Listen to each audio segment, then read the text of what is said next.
Il était encore tôt ce matin-là quand Léa ferma la porte de son appartement parisien. Dans son sac à dos, presque rien. Quelques vêtements légers, un carnet à spirale, un stylo et une vieille carte froissée.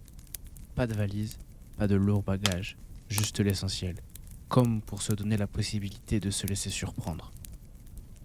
Son avion décollait dans quelques heures pour Marrakech. Depuis des mois, elle rêvait de cette évasion. Quitter le rythme effréné, les écrans, les notifications pour plonger dans un autre univers. Elle avait choisi le Maroc parce que, au hasard, guidée par une photo qu'elle avait vue un soir, une route infinie au milieu d'un désert rougeoyant bordé de montagnes sombres. Léa atterrit sous un soleil éclatant. L'air était sec, chargé d'épices et de poussière. À la sortie de l'aéroport, elle monta dans un taxi couleur sable. Le chauffeur, un homme au regard pétillant, lui demanda « Où allez-vous, madame ?»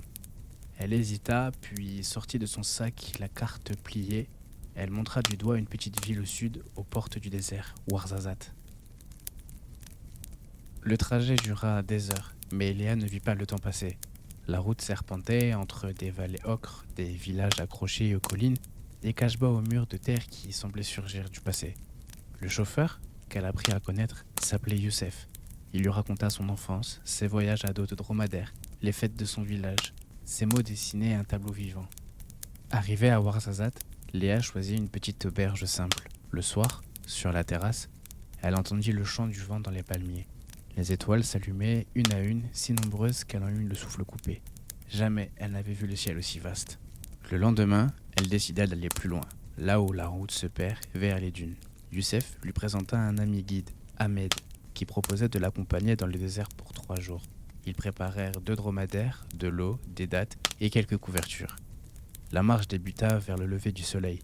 Chaque pas soulevait un peu de poussière rouge. Le silence était total, seulement brisé par le bruit des sabots et le souffle des animaux. Plus les heures passent, plus Léa sentait une étrange légèreté, comme si chaque kilomètre effaçait un poids invisible qu'elle portait depuis des années.